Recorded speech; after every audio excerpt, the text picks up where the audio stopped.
Thank you, and welcome to the Spotlight, live from Washington, D.C.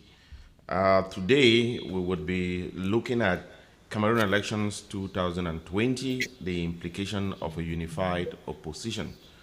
Is that even possible? About a month away from the casting of the pivotal vote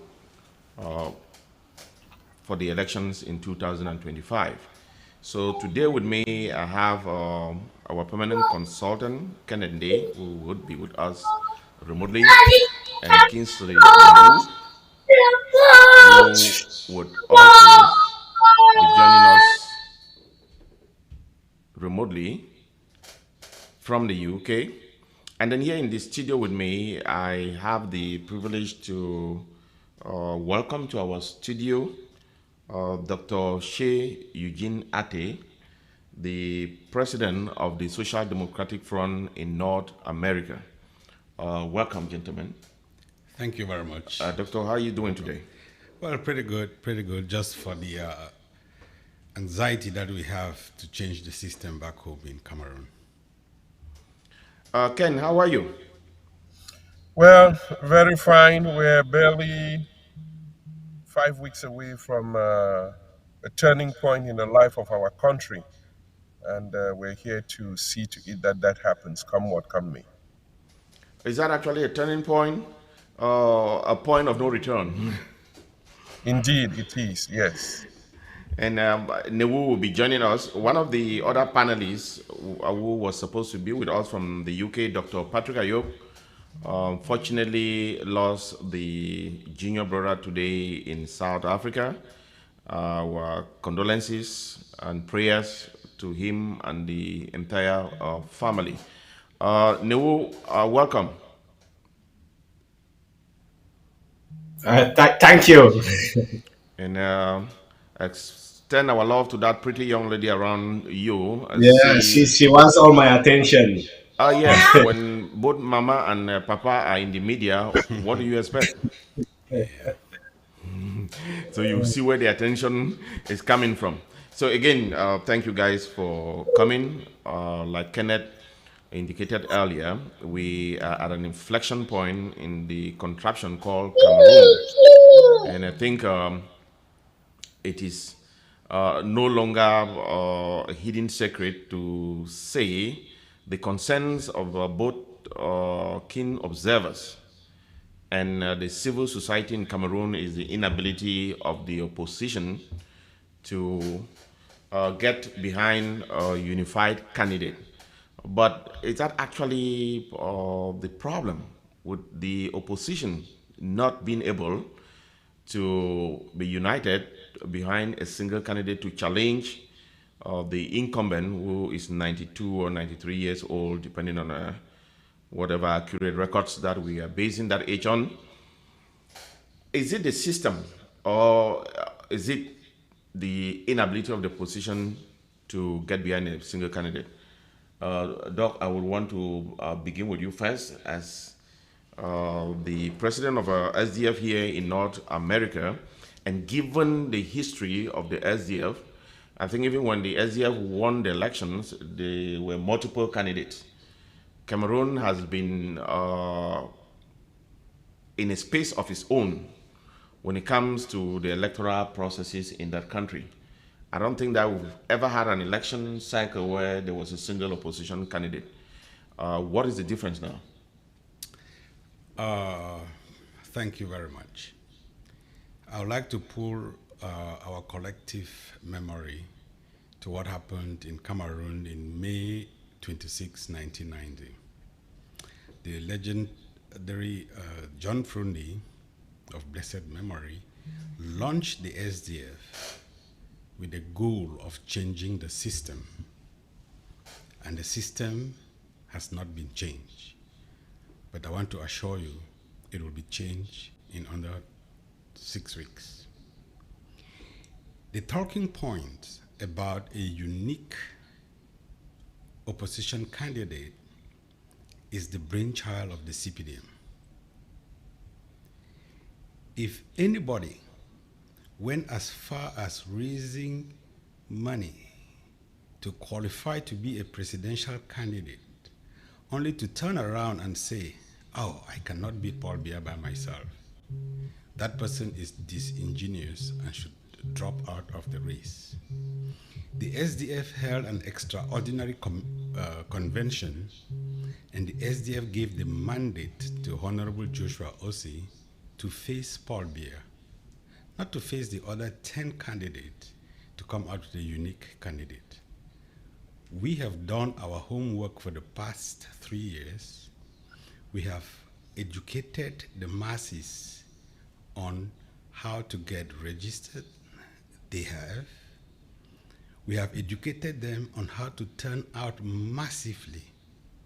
They have listened to us, and we are setting up 96,000 polling agents to defend the votes on October 12th. I want to say here categorically, any presidential candidate who doesn't have the confidence to face Paul Biya should join us. Our tent is big, and we are ready to receive anyone. Don't fall for this talking point of the CPDM. That is an abuse to the collective intelligence of the Cameroonian people. They know what they want, and they will go in the polling booth and they will vote for a candidate. Any candidate who thinks that he or she, and I repeat, cannot beat Paul Biya by him or herself should please come into the tent. Our tent is big enough to accommodate any candidate who feels stranded on the field now. Kenneth, do you echo the sentiments of Dr. Ate? I would say partially, because the reality is that it is true that CPDM or Paul Biya, the government in place, has created a narrative that the opposition would require a single candidate in order to defeat the incumbent. But that's because, of course, as we know it, of repeated, um, I mean, Paul Biya has repeatedly hijacked the electorate of Cameroon. And they've Elekam or O'Neill, what have you, they haven't announced any results. So it has given a semblance that, well, there's got to be a unique candidate from of the opposition. Regardless, in 1992, Ni John Fundi was the candidate, what you call the candidate for the Union of Change, which was quite a few political parties that came together and then faced Paul Biya. Um, well, forward time to where we are today, the truth is, if ideally we do need a unique candidate, but that may sound utopian because yes, if there is a unique candidate, it's very difficult for Paul Biya to have his electoral machine, fraudulent machinery work very, very effectively. It's going to be hard. But with that being said, if we are able to monitor the elections, honestly, even if there are five candidates, Paul Biya himself cannot win in his native southern province. Paul Biya, CPDM has not had an electoral, what they call that thing, CPDM Congress, since, I don't know, it's more than 14 years. And they do that willfully, ignoring their own constitution because they know of the unpopularity of Paul Biya himself. People are not going to the polls today before. They are going to the polls to exercise a protest vote. That is the key thing with anybody going to vote today. A protest vote against Paul Biya. Even within his own CPDM, he's very unpopular in there. So I Kingsley, would like I to ask think him you are. to say I mean, let the serious opposition, SDF and other popular candidates, Maurice Kamto and all of them, let them get together and come up with a unique candidate. Ken, you seem to be saying you are okay that the CPDM talking points are responsible for the call for a unified opposition candidate. But at the same time, you're also advocating that there should be a unified candidate. How do you reconcile those two divergent views? Well, because you see, when you're dealt with a set of cards in hand, you deal with what you have, not what you wished for. Where we are faced today, we have an electoral system, a LECAM, and a MINAT, Ministry of Territorial Administration, that is, we know very well what those guys are capable of doing. So it behooves, the onus now lies on us, the voters, the electorate, the Cameroonian populace, to say, okay, this is what we have at hand, unfortunately. Let us go about and look for ways to resolve this. In fact, I don't know what to call it, but to resolve this electoral quagmire, this real problem that we have in front of us. And that is where I think that the opposition folks should come together, create a platform, have a unique candidate, and then who can implement maybe a transitional program for 5 years or something of that nature. Kingsley, you are the political Roger Miller here with a sharp mind as far as the political evolution in Cameroon is concerned. Do you also agree with the reflection of both the president of SDF North America that the call for a unique candidate is an orchestration of the CPDM regime? And I heard him saying that they have about 96,000 militants who would be observing the elections. I know you and Michelle and other like-minded Cameroonians have been involved in an effort to monitor the vote. Is that the case? Uh, um, Let me just start by first addressing the issue of attributing things to the CPDM. I am very always very uncomfortable with that because it means we are making it sound like they are very intelligent, that they can come up with such an elaborate scheme to put people together and then create this unity. They are not that disingenuous. They are not that smart. If they were smart, Cameroon would not be the rubbish dump it has become. If they were smart, then they could have given Cameroonians just a fraction of what the country has in terms of wealth and make everyone happy. They are that dumb, but then we constantly give them a lot of credit without any evidence. And I just think that that's the problem. It's part of the problem. Over and over, we hear, oh, the CPDM has done this, the CPDM has done that. I think we agree that there is a potential that people came in are going and are going for a coalition because they use that as a shortcut to gaining influence. And now it could be the case for especially some of the candidates that we just saw for the first time now. But again, I'm not ruling out the fact that someone might just have just decided this time that this is the time I want to run because Bia's legacy is so bad that I think I've got a shot at winning. And I wouldn't blame them for that because anyone running against Bia is going to win. Now, that said, the last speaker just said it. I think it's Kenneth from London who just said it. Dia will not even win in his own village. Dia could not organize a congress for the CPDM since 2011 because he wouldn't win even within his own party.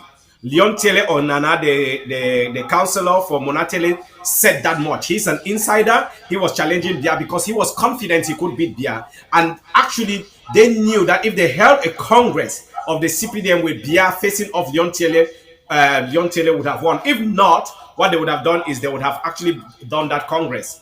That is part of their bylaws. They didn't do it. So Bia cannot win an elections in Cameroon. Now, one of the things that we constantly do, even with a call for a coalition, as if we are desperate for it, is actually making it sound like without the 11 coming together, they will not defeat Bia because Bia is going to get out of the 8 million votes, Bia is going to probably get more than 4 million. That is a lie that the CPDM wants us to believe. Bia cannot get up to 1 million votes because in 2018, Bia got padded up votes. Bia came up with 2.5 million. Out of the 2.5 million, 1.5 million came from the three northern regions that have now cut off from him. That means 7 regions in Cameroon, Bia got 1 million padded votes. Bia is not, and Bia's record has gone worse over time. So Bia is not going to see 1 million votes. So why do we constantly sound like Bia is so powerful? He's this Goliath that we need a David to be able to call the others to come and then bring down. Bia is not that strong, and they are pushing this agenda, this mindset, just so that we believe that there is something. So that if there is no coalition, which is a possibility, I hope there is, because if they unite, it makes it easier for candidates to choose. If there's no coalition, then their chances are massively increased. But if there is a coalition, it reduces their chances completely. And the reason I say so is because the chances that Bia, the next president of Cameroon, might win by just less than 1 million votes is very high. But I think I tend to argue that the people who have been pushing the idea that there need to be a single candidate in Cameroon are at the same time already validating the elections, because in the event eventually Bia is going to win, not because of the votes that will be counted, but because of what you have carefully articulated, that even in his own party he cannot win, but he is the candidate of that party. Meaning that is really not about the opposition per se, but about the system that has been put in place. Mr. President, wouldn't that be a clear indication of what we have in Cameroon? Thank you very much. I would like to address what Kingsley just said. Kingsley seems to be underestimating the evil genius that run the CPDM party. Kingsley seems to underestimate that Atanganji is a school dropout, but he played a fast one on Professor Maurice Nkamto, who is a learned lawyer. These guys are evil. If you underestimate them, you do it at your own risk. Bia, as you rightly said, I doubt if his wife will vote for him. But let me tell you, what happened in 1992 was twofold. One, there was a massive voter turnout, and two, the polling agents protected the votes. I was at a polling station in Ekunu, in the heart of Yaoundé, an Anglophone. In that polling station, there were about 100 votes. The SDF, even though we won in 1992, the SDF had less than 15 votes in that polling station. But when they were doing the counting and tallying of votes, the chief of that locality had to sit beside me, because those Yaoundé people did not even understand how the SDF had less than 15 votes in that locality. But what happened was, we were all instructed that when the votes are tallied and I put my signature, there were 4 opposition candidates at that polling station. So there were 4 procès verbal. I took the original one with my signature and the 3 other signatures of the 3 other opposition candidates, and I handed that to my party. That is what we need in 2025 to beat Paul Biya. We need to man all the 30,000 plus polling stations. If we don't do that, we are going to lose. Let me give you another example. In 2018, when Kamto called our team, the SDF team, and said, I have won, we told him, if you have won, please give us the procès verbal from the polling station that you used to tally your victory. He couldn't provide it. Why? Because MRC did not man 1/3 of the polling stations in Cameroon. Therefore, they couldn't have decided that evening that Kamto vote won. So what I'm trying to say is, to beat Paul Biya at the polls, what these guys could have been doing now, instead of hopping from one boardroom to another looking for a unique candidate, they should each and every one of them go out, call on the voters to go out and vote massively and protect this vote. Any polling station that you don't have opposition candidates manning the vote, that's where they're going to quadruple the number of voters at that polling station. If Ni Akeremuna does that in his fief, if Chiroma does that in his fief, and SDF does that nationally, and we defend that vote, there is no way. If you go to the Constitutional Council, you see, this is a mistake people make. And I'm telling you, I'm not a lawyer. When Akere went to the Constitutional Council and said Paul Biya is an absentee landlord, he could not prove it. Because when the Secretary General of the presidency came in, he said, what? Biya is always in the office. We have documents signed by Paul Biya. Akere could not prove that Biya is an absentee landlord. Similarly, if you take any election litigation to the Constitutional Council, the onus is on you to prove that there was fraud. So if you were not at a polling station and the CPDM says they had 5 million votes from that polling station, the Constitutional Council goes with somebody who prove. You have no proof because you were not there. So we are calling on our 11 colleagues, please call out the voters massively to turn out. And secondly, protect the vote. Beating Paul Biya is as simple as eating my achu and janiki. I think just to dovetail back to the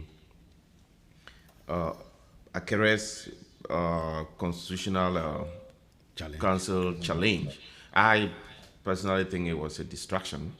It's like going to ask somebody who is a dependent, because Atangana himself is 90, is it 90 or 80 something years old? He is dependent, and you're asking him to invalidate another person that is depending upon that. Didn't make any sense.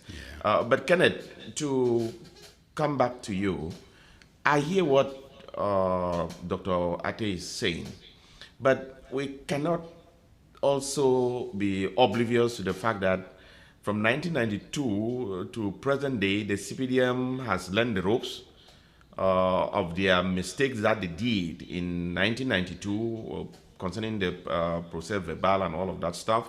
And we can as well just say that Atanganji is a street smart guy. He outsmarted the intellectual in the person of Maurice Kamto, and we think that he will not outsmart us even if we have these poll monitors at each of these stations. The thing that I'm looking at is a system that has been orchestrated and is so entrenched. It is practically very difficult for us to just maybe sit and assume that because people went and voted, then the results are going to come out in favor of the opposition. And the mistake that I think a lot of people have been doing is the mere fact that somebody is standing for an election does not automatically make them an opposition. So we have to try to make that differentiation. And then I think the last time I pointed to Venezuela, right across the borders here, that the opposition won, and they had all the people counting the votes and the observers and monitors at the polling stations, and they came out with their tally of 58% for the opposition. The U.S. government was in line with that count, but Maduro is still in office. So how do you really explain that, Kenneth?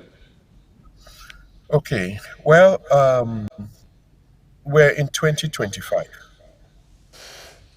Okay, even though Paul Biya's mind is still pretty much post-colonial 1960, and he's using means and methods together with Atanganji, that antiquated. In 2025, we have civil organizations and lots of civil society folks in Cameroon who are determined you to use new technologies to monitor the elections. So we have social media today.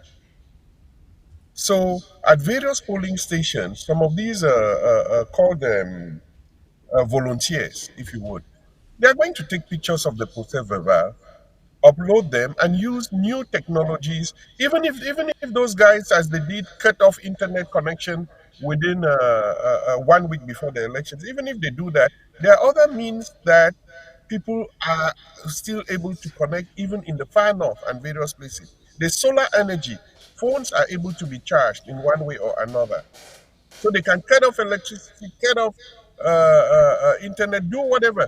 They did that, during the Southern Cameroon's crisis in 2017. They cut off internet in the northwest and southwest. So they can do anything. The problem here is not, I don't even see it as at the level of the procès verbal.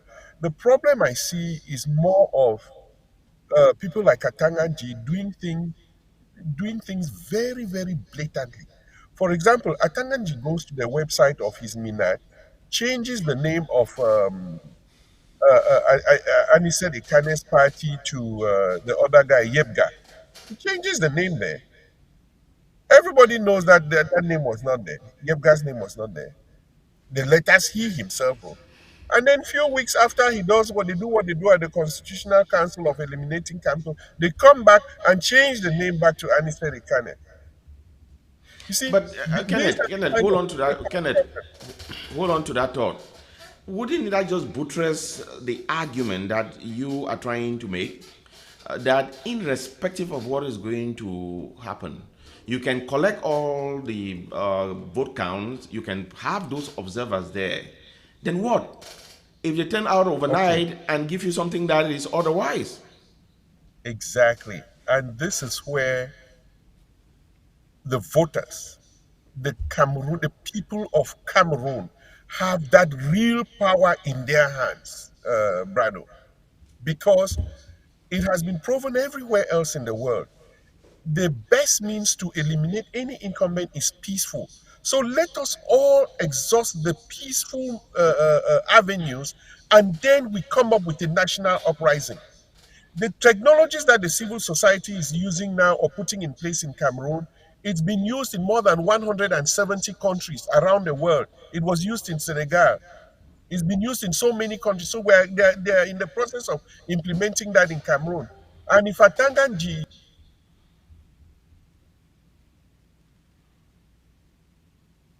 It's a problem. I think we lost Can Kenneth. you? Uh, Kingsley.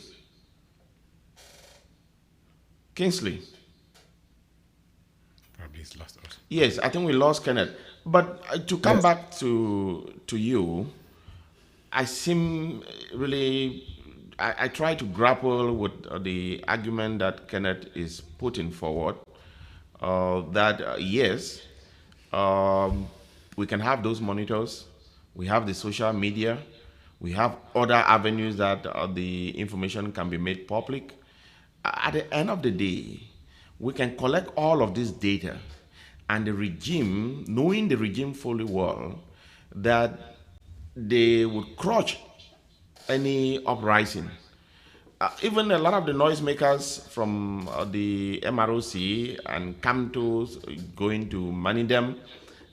Before he did that, there were all of these circulations online that if Camto is not in the part of the electoral list, then there will be no elections. And the regime, through Atanganji, the Elecam and the Constitutional Court dare that same population that we dare you, we're going to reject his application, and they did. It was foolhardy for me for anybody to even go to the Constitutional Court to try to seek for redress, meaning that you were just so ignorant that before the Elecam made that decision, they are not consulted with the Constitutional Council or even the Minister of Territorial Administration. What is your take on that?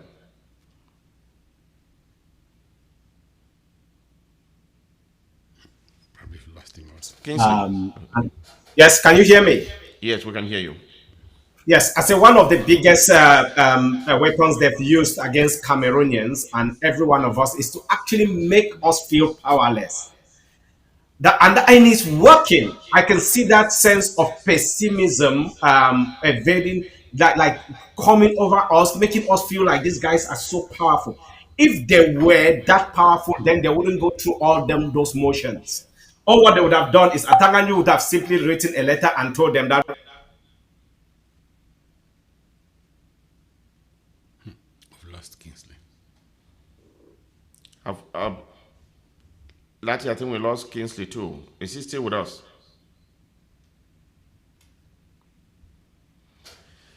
Doug, while we try to reconnect with Kingsley, I will throw that same concern to you. Yeah. Thank you very much. Kingsley just made a very powerful point there. The CPDM and the government has made Cameroonians to feel powerless, while this SDF has a slogan, power to the people. And we're trying to give the power to the people.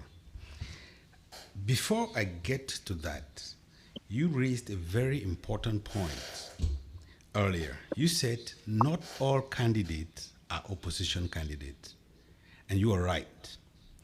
I will take us down a little bit on memory lane. In 2018, what happened during the presidential elections? Nku Mvondo, a dean in one of the universities in Gaundare, created that Univer. And who did he present? He presented Cabral. Cabral came on as a presidential candidate under Univer. A few years after what happened, Cabral ran into problems with Nku Mvondo. And who came to his aid? Atanganji. Atanganji took Cabral and gave Cabral to PCRN. And we still consider these guys are opposition candidates? Let's go to MRC and to Manidem.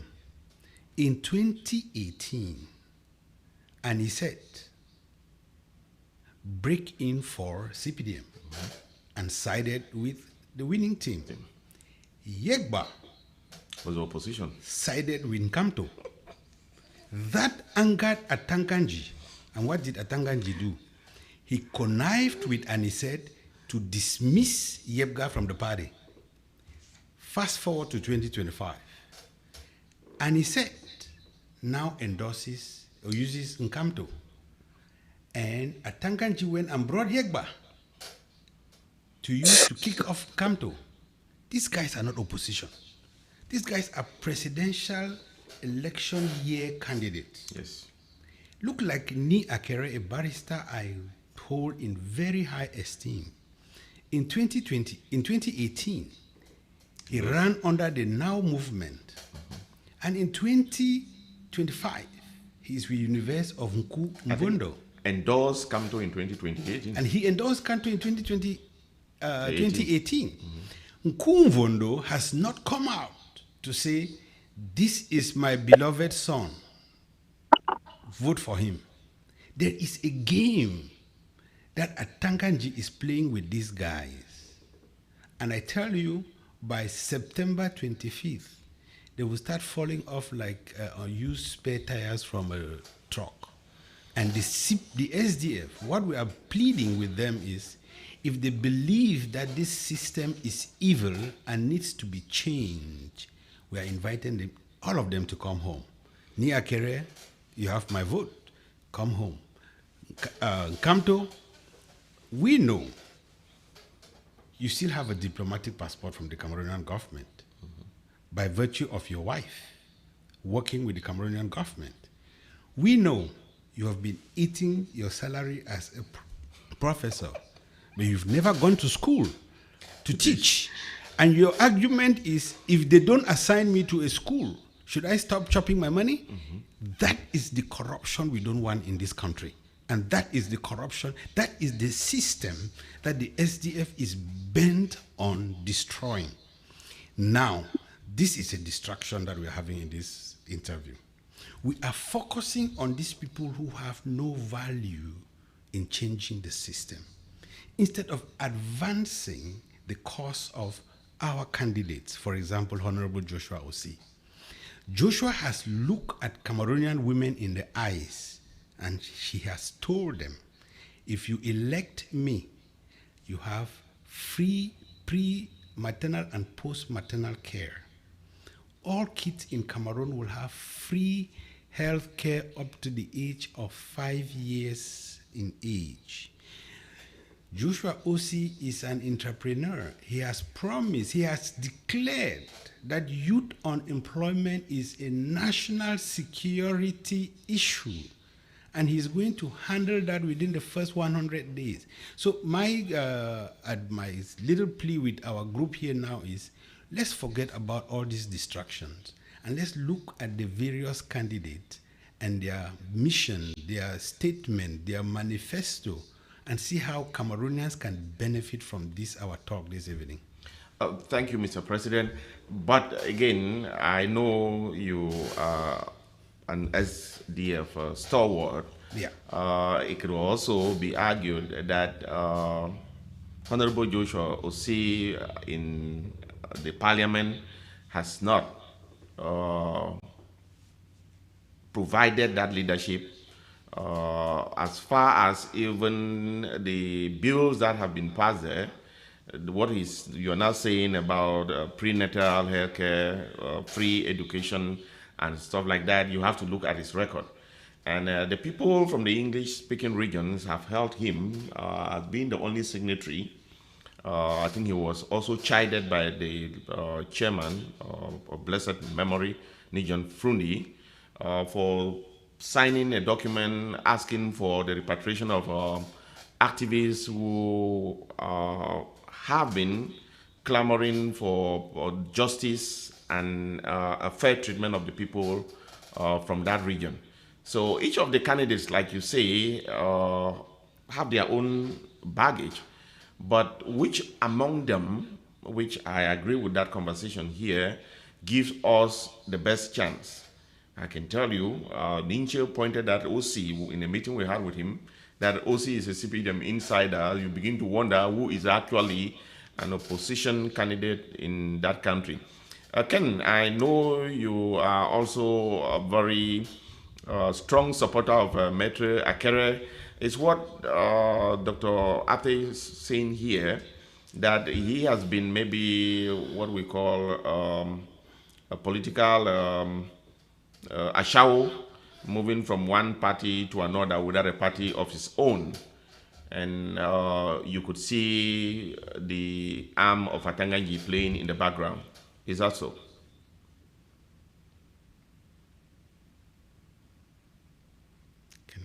Kenneth? Oh, okay. I would direct that question to Kingsley. Kingsley. Kingsley is lost. Oh, it's on. Can you hear me? Yes, we can hear you.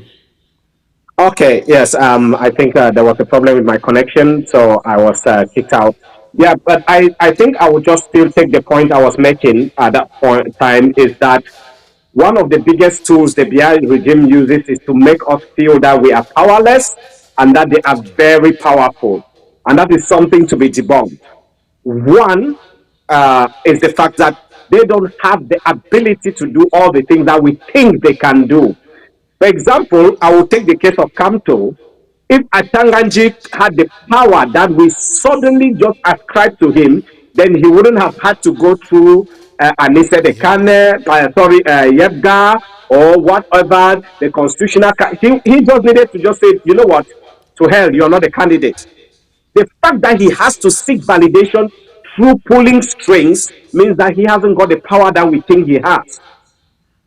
Now, what we are trying to do, and I just want to talk because Kenneth was talking about that, is that we have taken away that power from them, and it links to what Dr. Eugene was talking about 1992.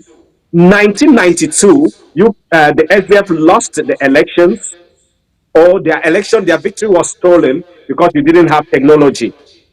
We have created that technology, which Kenneth was talking about. It's actually my organization with Michelle Doki that we created that technology. It will ensure that on the 12th of October, every single incident, starting from the morning, if people cannot in a corner cannot go out, they can report using our system. If the voting polling units don't open on time, people in all the polling units can actually report those incidents. If someone is stopped from getting into a ballot or into a polling unit, they can. It has been created, taken into consideration all the intricacies in Cameroon, particularly the issue of the internet. Now, we know that they can cut the internet, so we created a system that can work without the internet. That means it's text based. They shut down the internet, they cannot shut down text messaging. So if that system is already in place, all what we are doing now is recruiting volunteers that can cover all the polling units. That is where we are hoping that other civil society organizations that have joined the nation builders, there are many of them now. There's the West Cameroon Association. There are many others that have come in as partners. So we are building a coalition of civil society, and we've actually written out letters to religious leaders. We've written to imams. We've written to Pentecostal pastors, to bishops. We have written to all the 12 candidates, including Bia himself. If he thinks he can win, then let him send us people who would also monitor and send the results, the process verbal, straight from the polling unit. We are also challenging Elekam. This is the opportunity to redeem yourself. We are not creating the results. We are simply taking your results and helping you to collate them using technology that will be live on that day. Everyone will be able to see it, how it's being computed, and it's going up. So we don't have any margin for error. The only thing that can let us down now is if Cameroonians do not sign up to monitor the elections on that day. Well, I strongly, I'm very encouraged with your optimism that this, what you're putting together is going to work. But at the end of the day, the fundamental unanswered question is, even if you collect all of that data and the regime comes out and declare Biya the winner, the international community is simply just going to say the elections were marred by irregularities, intimidation. As a matter of fact, the UN representative, Volker Turk, has already said the rejection of some political candidates, the squeezing of the civil society, has already raised concerns that the election is not going to be free and fair. So they are already projecting what is going to happen, and in the event that they declare Biya the winner, that is going to be the refrain. They're not going to go there to do anything. What is it that the population, you expect the population to do if Biya is declared the winner, when the data that you have collected and the SDF has collected shows that Biya lost the election, which I think any rational thinking person is expecting that Biya is going to lose that election? What is it that you want the population should do, and you who have collected that data? Okay. I think what we're missing is the fundamental issue here is that Elekam, and this is something that I just explained recently. Elekam, the person in Yaoundé who is the head of Elekam, has results coming from across the country manually, from bad roads to whatever. We don't know who is carrying those things. They could even fall into mud trying to move from Womb to Bamenda. They can go through all those terrains. We have simply cut all the red tape for them. The person in Womb can simply send that result and will get to us. Elekam themselves will get the result first from us, because we will use their process verbal to announce them, to show the real result. The before they've even seen the physical paper. Now, what the person in Yaoundé needs to know, and now this is where the onus comes on to them, is that the results that we have, the images that we have that we compiled will be have by will also be images that millions of Cameroonians will have on their phones. Our system is going to collect just a certain number of people, but millions of Cameroonians will already have this. So by the end of the 12th, they know who won. We are not going to declare the result because it's not our position to do so. But what Dr. Eugene just said there is, Camto said he won, but he had no evidence. Whoever won on the 12th will know, and by the 13th, if they say I won, they have the evidence. Now, it is suicide, and I am saying this with a lot of emphasis, it's suicide on anyone in Elekam to try at that point to change that reality, given the pain that Cameroon is in. It is suicide to try to change that narrative.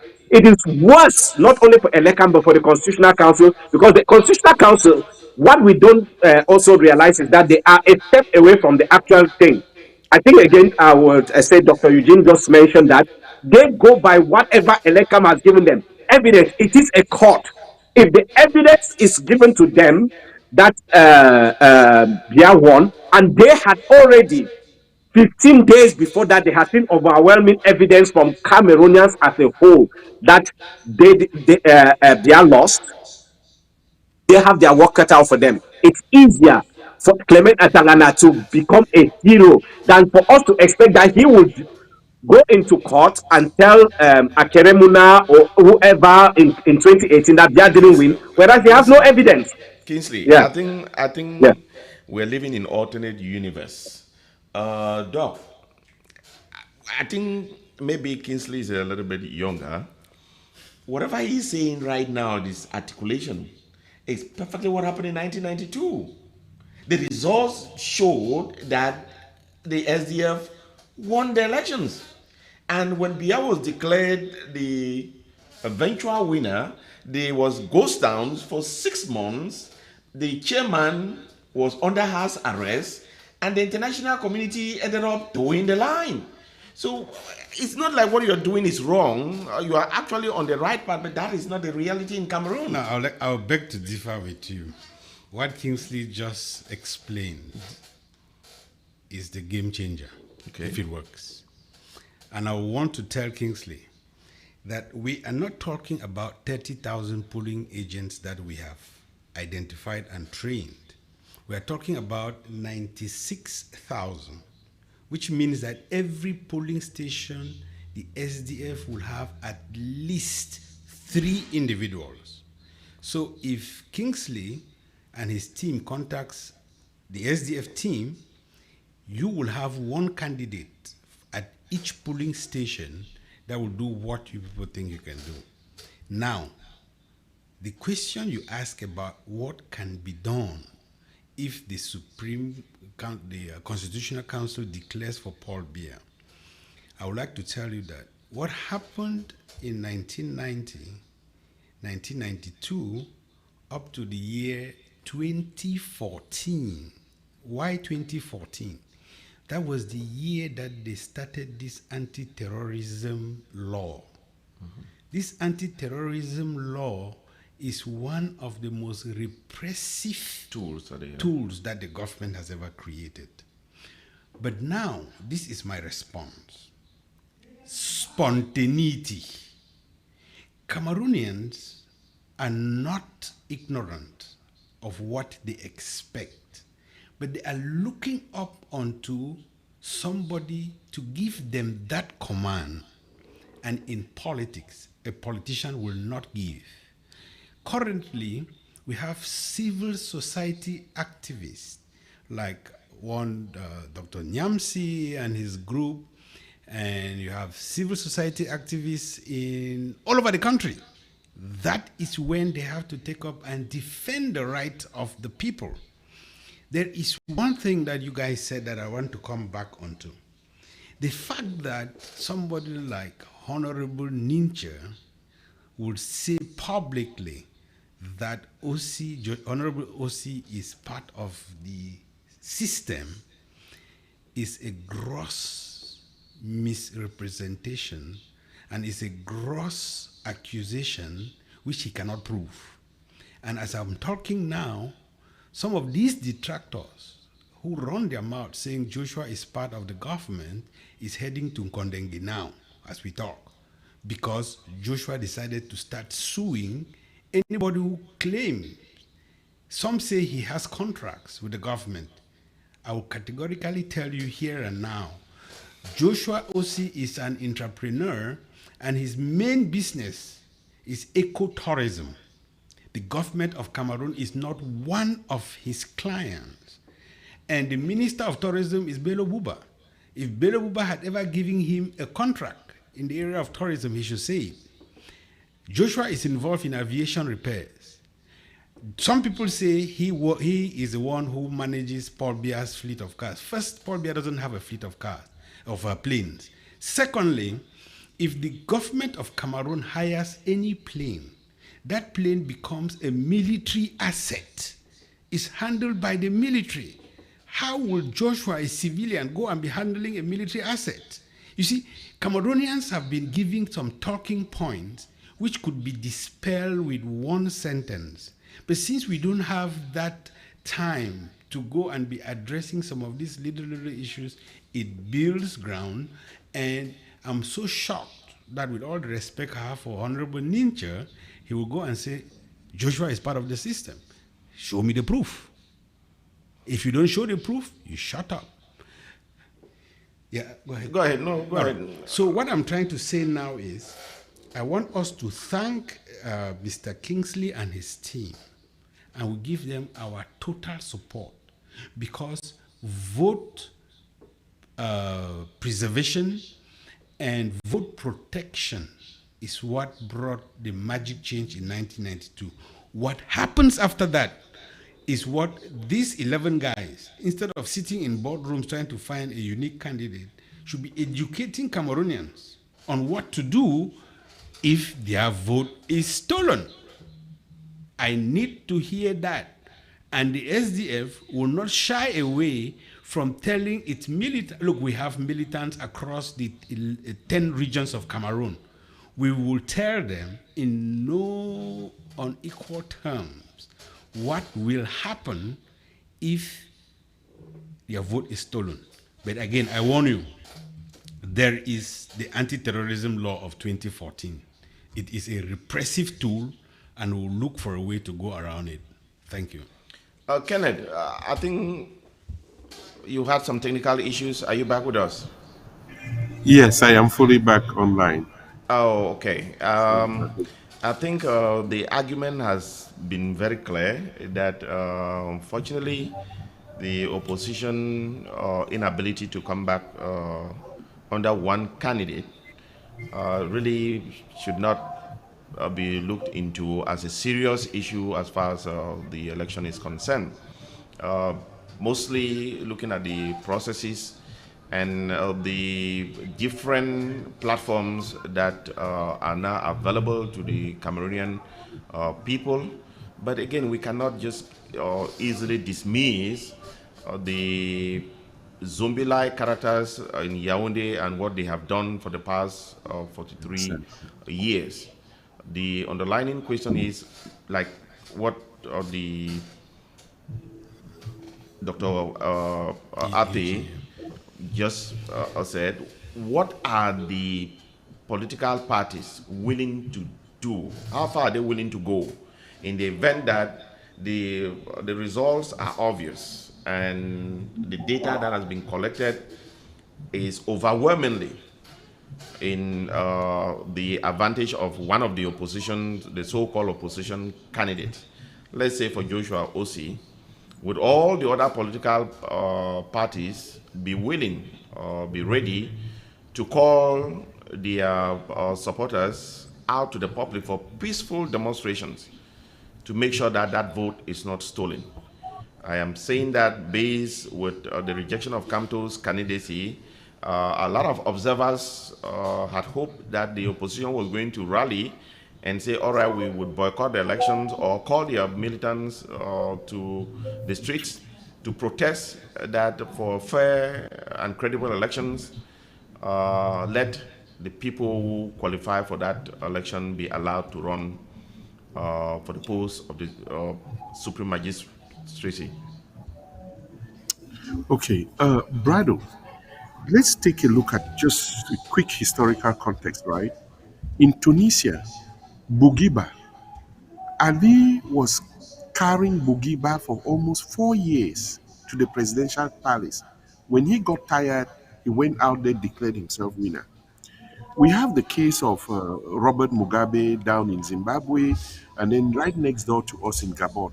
Okay, if if we are lucky, amongst the 11 oppositional candidates, there's some sort of they are now, let's even say, six of them coalesce to one candidate, and then we end up with maybe three or four candidates, right? Okay, even if Elekam does what it does, there is no way Paul Biya can win in the north, in let's just say the Grand North. It's just it's impossible. And then of course, not to talk of Littoral and then the northwest and southwest public. That's just an absolute no-no. Okay.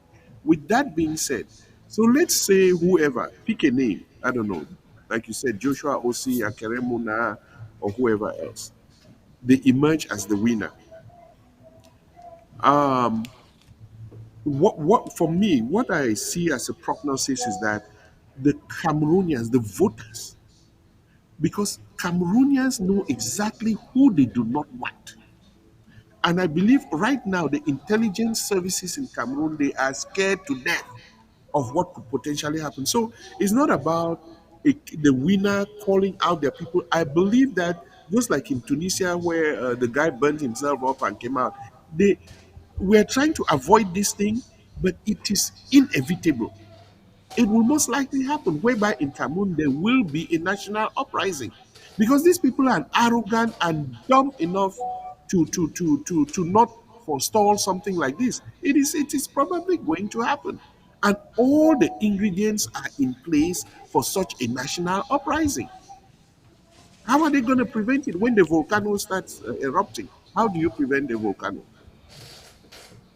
The question is, how do you get the people to that point where the volcano will start erupting? Well, okay, Atanganji will go and say that Paul Biya has won, right? When there's no proof of it, even the Atangana, what is the guy at the Constitutional Council, he may, in fact, he may have just, he may say, in fact, this time around it could be a flip. Instead of Dipanda Mwele, you have Atangana. And Atangana may actually say that his hands are tied. Why? Because he knows that as he's saying whatever it is he's saying in that Constitutional Council, the entire population may come onto him. So he would rather say his hands are tied and perhaps declare someone else a winner. So that is how where we get to the volcanic eruption. If Atangana declares somebody else, well, I mean, let's see what will happen. It's all in the open. Kingsley, hopefully those spineless sardiners, the people who eat bread and sardine, will be willing to come out in the streets, because at the end of the day, it's going to be very disappointing and discouraging that with the amount of work that some of you people who are involved have put in to make sure that there is vote is free and fair. The winner should be declared as of the vote, and you end up in a situation where the vote is stolen in broad daylight because you have highway banditry in that country that we cannot dismiss just like that. And the people, like you say, a lot of people have actually just given up the hope that change is going to come through the ballot box. I think it's obvious. The people of Southern Cameroon have gotten to that point and say, you know what, we're going to try to fight it out. Are we going to get to that point? Because I am also looking at, to just veer back to Dr. Eugene. In the 90s, there was vigorous campaigning by the chairman. I quite remember that you could see him with massive turnout of crowds in Boya, Limbe. I think he went throughout the entire territory. But I don't know. Is it because of the technology now that there is really no emergency or heat as far as campaigning on the ground is concerned? Why is it so, Kingsley? Debunking the idea that the people of the former Southern Cameroons have moved away from elections. Far from it. Actually, we've seen one of the highest surges in voter registration from those two regions. I don't know if you've seen the latest figures. No, no, no, no, no, no. The Northwest has I did not say they move away. I said they come to the realization that that country is not going to change through the election process. no, actually, they're actually realizing now that they can actually do it. They've tested the two and they realized that they can, and that's why you have the Southwest region has more registered voters than the East and the South, and then the Northwest has Have they published more the registered electoral voters. list? Almost yes, on the electoral rate. The Northwest has almost 700,000. The Southwest has 400 and something. So the two regions have more than 1 point something million, whereas the South region has 300,000. The East has 300,000. Okay. So, So just that going is back. the first thing to note. Okay. And more 24, people who have been pushed to the wall suddenly realize that there is something else they can do. And we have seen again a surge in the number of people coming up to stand up as volunteers. We've got first in the northern regions, the three northern regions, we've had more response from there than any other region in Cameroon. The far north, because anyway, Michelle went there to the places where everyone ignores. These people are in dire straits and they are ready to, I mean, they are dying anyway, so they are ready to do everything to defend their vote, but they know that they don't want to give the regime an excuse to crack down on them. That is why they are embracing this civil approach that we are bringing. Now, when you look again, the southwest and the northwest have had the highest numbers, and then in the east and the south regions, shockingly, the first few people that we started having after a huge struggle were from the Anglophone regions, people who had been displaced by the war.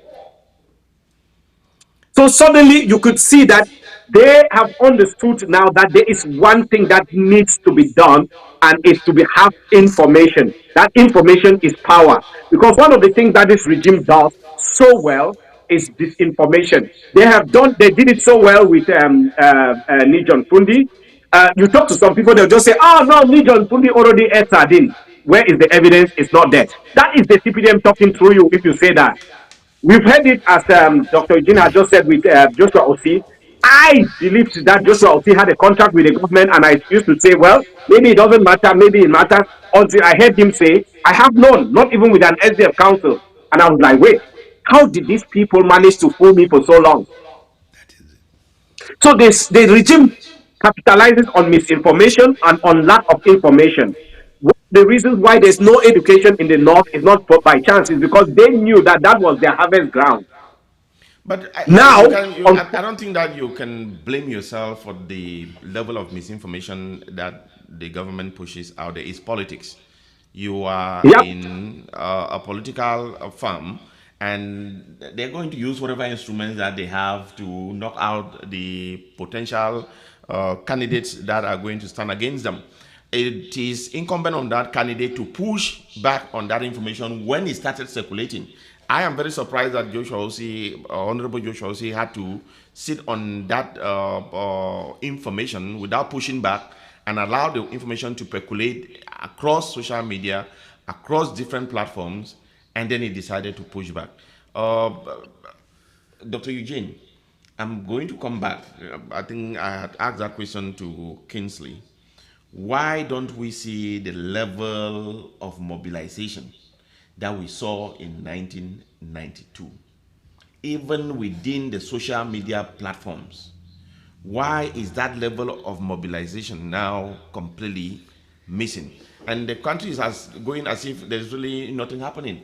A lot of the one, two, three talking points you have on some of these TV stations like Equinox, CRTV itself really do not provide a lot of information as far as the election is concerned. What is the opposition doing? What is even the budget of most of these opposition parties? Because a lot of this talk about, okay, we have the volunteers in place. You are here in this country. You know, money wins elections. Yeah. So what is going on? All right. I'll take you down memory lane just for a very short time. In 1940 to 1959, you had the UPC.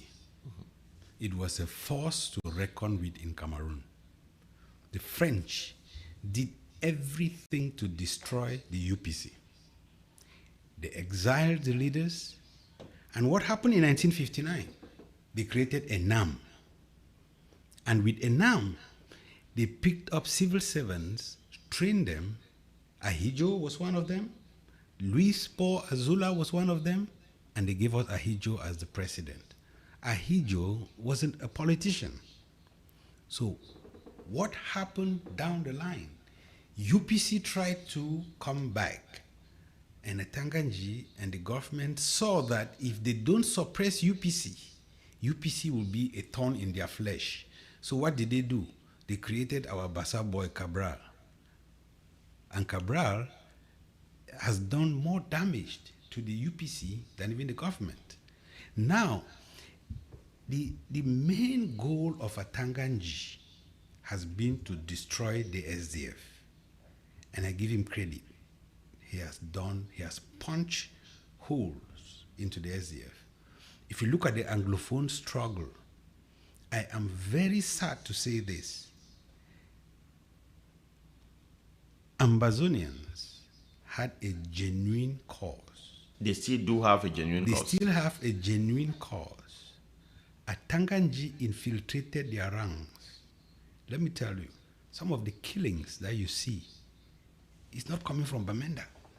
It's coming from A to D, from the presidency.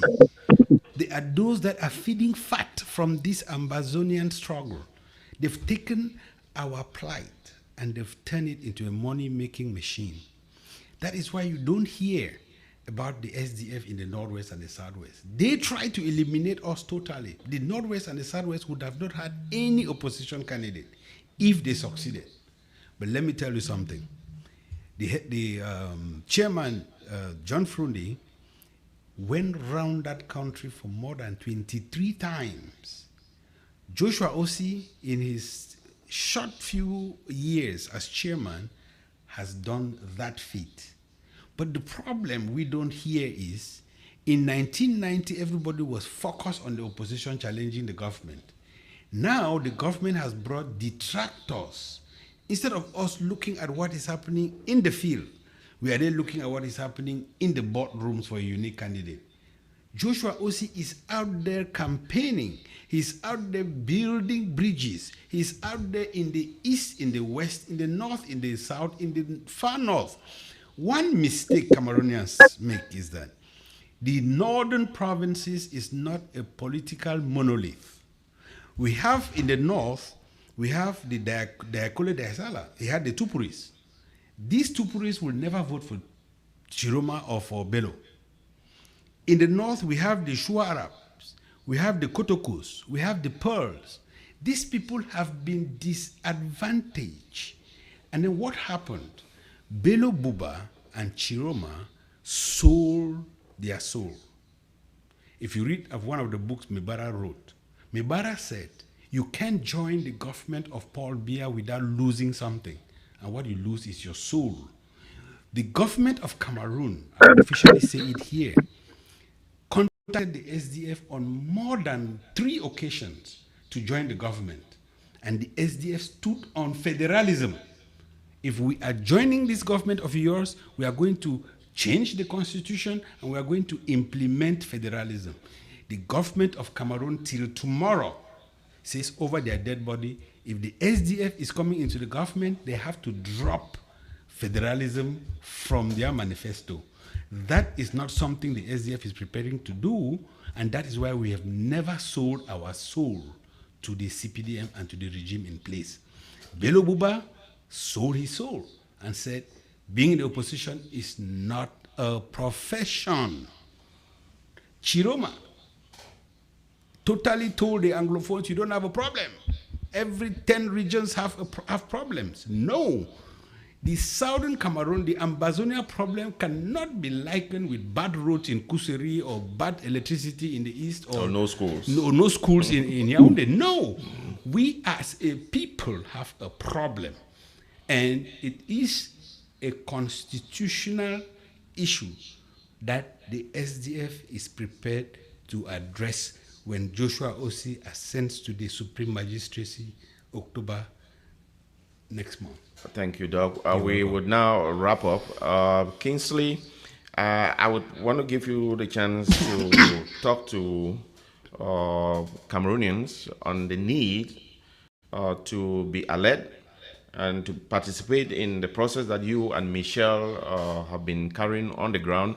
I think you have an offer here from one of the stalwarts of the SDF saying extending a hand of friendship to maybe liaise with them in making sure that that app or the platforms that you have should be put into effect on the 12th of October. So please give us your final thoughts.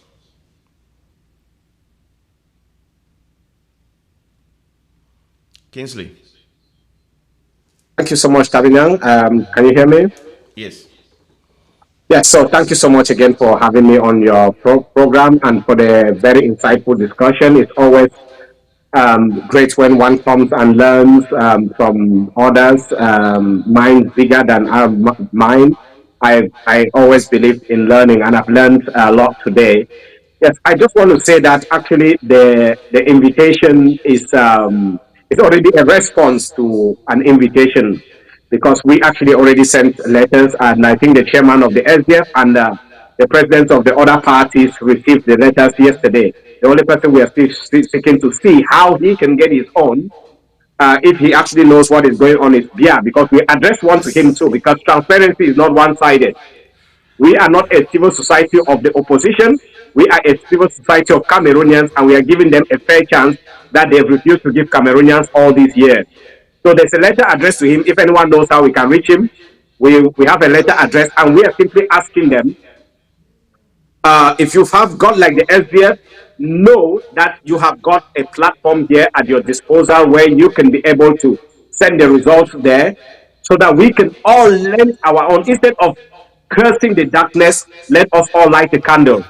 If we do that, then we can help Elekam to be able to overcome the logistical challenges that they have been having, and then we can have credible elections in Cameroon that everyone can trust. Why is this important? One is because Cameroonians would again trust the political process. Two is because we avoid post-election violence, which is very, very, very likely this time around if there is anything is tampered with the vote. Cameroonians are at their wits' end, and they will not tolerate any of that. The third point is the fact that it makes everyone, each of the candidates, to actually know how they performed without getting the excuse. And this is now it's a message for them, for the candidates, the 11 candidates. It's been easy in the past for people to not do much and then come back and just say, "Oh, the elections were rigged." You have that. You don't have that excuse anymore because we are not only targeting the CPDM, we are targeting the political process. We want to ensure that people don't just think that election is something that you just dabble into, and then when you lose, you can just blame the system. So I'm calling on every Cameroonian.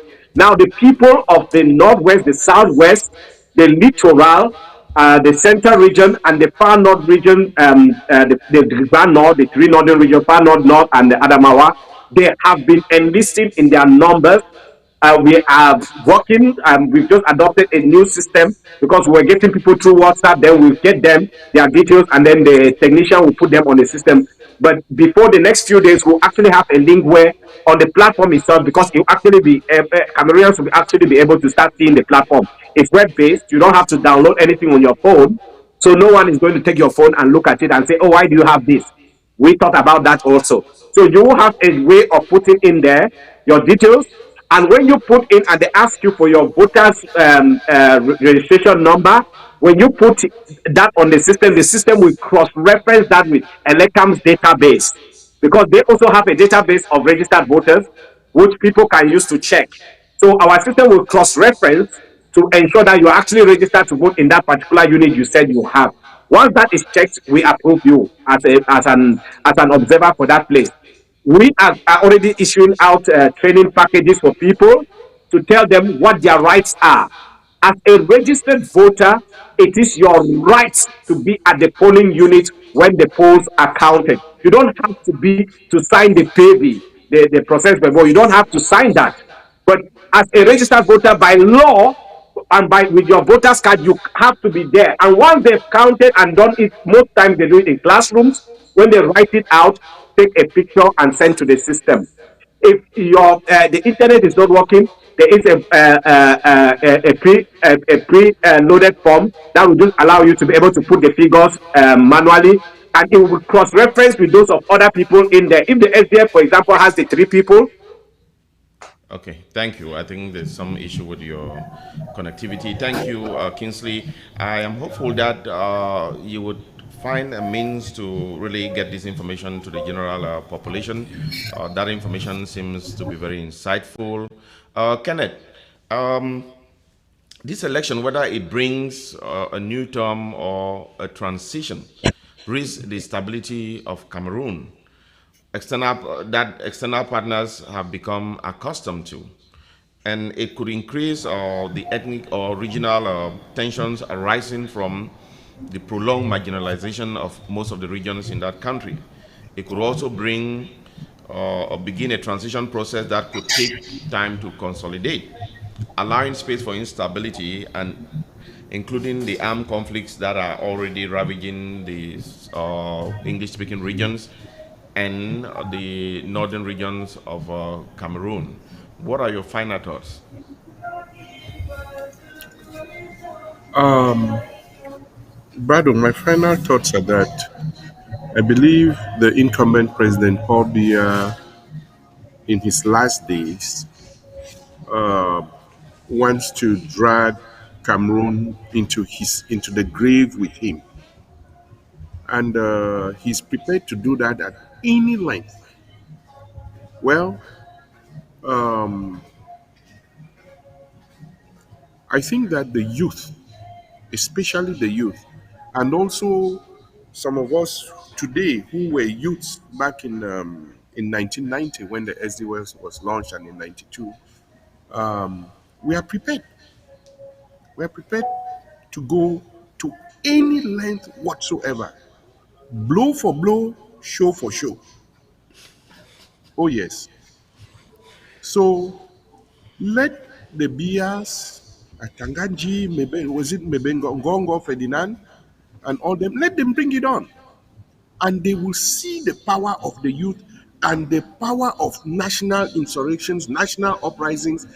Cameroon is no different. I don't know why those people are so knuckle-headed to the extent that they believe that the soil that sits in Cameroon is not soil from this earth. And somehow Cameroonians breathe a different type of air than others in other countries. Whatever happened elsewhere is going to happen in Cameroon. And they are too blockheaded to see. They are. So we are trying to prevent conflict, trying to prevent internal strife, war, and so on and so forth. But unfortunately, that is precisely where DJRE, Tanganjin, Gongo, Vondo, that's where they are leading us to. So we are going to have it, all of us. It started in the northwest and southwest. It will continue over there to the French-speaking capital, federal capital territory, Yaoundé, and so on and so forth. So let I cannot. Unfortunately, I cannot give these people any credit whatsoever for any type of reasonability. They think they have power. They've gotten really, really arrogant. But the Cameroonian populace will put them in check, and we will come out the eventual winners. Thank you, Dr. Eugene. I'm going to give you the last word. This is election season. you have your preferred candidate in the person of Honorable Joshua Osi. The people would like to know the kind of platform. I think you have attempted enumerating some of the things that he is earmarking to do, should him be given the chance and opportunity to assume the supreme magistracy in that country. Uh, at the end of the day, there is the general cry for a unified opposition candidate. If he is appealing to the 11 or the 10 other candidates to join him and fall behind him, would he also be ready, should in case there's an eventual candidate, be able to fall behind that single candidate? Thank you very much, and thank you for the pleasure for me to at least have the privilege to give the closing word. In one of the interviews that Honorable Joshua had with Mimi Mayfor, he clearly stated that if there's a unique candidate with values, he is prepared to back that candidate with values.